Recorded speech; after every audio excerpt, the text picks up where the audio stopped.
Ndasita kutaura pamusoro penyaya yaJesu iyeyo. Iye futi ndiye anofanira kungotaura kungatotaura dzimwe dze. Kwatotaura dzimwe dze. Boss ndiye road ka. Handi John 14 ati ndiye nzira. Ndiye zvokwadi. Ndiye upenyu. Hakuna munhu anoenda kuna Baba asine kwaari. Hakuna munhu anoenda kuna Baba asine kwaari. Hallelujah. Ende panoramba achitaurwa nezvake, Mwari akandiratidza kuti anozviratidza. Ende zvoishuwa kana ndakazvitarisa ka ndinoedza kuti ari kuzviratidza ini. Inini kana ndakazvitarisa ka ndinoedza kuzviratidza Jesu ari kuzviratidza. Jesu ari kuzviratidza. Because panapa ka Jesu anonyatsopiwa nzvimbo yake ende anonyatsorespectwa. Ende anonyatsoremekedzwa. Ende vanhu vanonyatsotora time yavo ka vachirumbidza iye vasingamborumbidza mumwe munhu. Vachimutambira, vachimusimudzira maoko mudenga, vachimuudza kuti muri mutsvene, vachimuudza kuti makanaka. Ende iye manje ka anenge akatarisa achifara zvisingaiti. Anofara. Jesu anofara. Hapana paanofara zvingamboiti.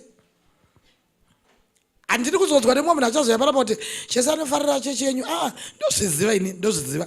Because inini ka ndinomuona akatitarisa achifara. Anopiwa nzvimbo yake samambo. Panapa tomupa nzvimbo yake samambo. Aiwa ngatizvomberere maoko tiri kugona. Tiri kugona isu, tiri kugona. Tiri kugona. Hallelujah. Hatisi kunamata maifero. Amen. Tiri kunamata Jesu. Hatina kufirwa namaifero, takafirwa naJesu. Saka watinofanira kupa mbiri pamusoro ndi Jesu. Amaifero vanotozotevera kumashure. Maifero tinovaremekedza. Hativanamate. Muri kuzvinzwa? Hatinamati munhu wonje akatadza maifero. Tinonamata Mwari. Maifero, Pastor Morris, Pastor Ernest, Pastor Tina, tinovaremekedza, tinovapa nzvimbo yavo kuti Mwari makaita ndova makatipa kuti vatitungamirire parodhi yatiri kufamba.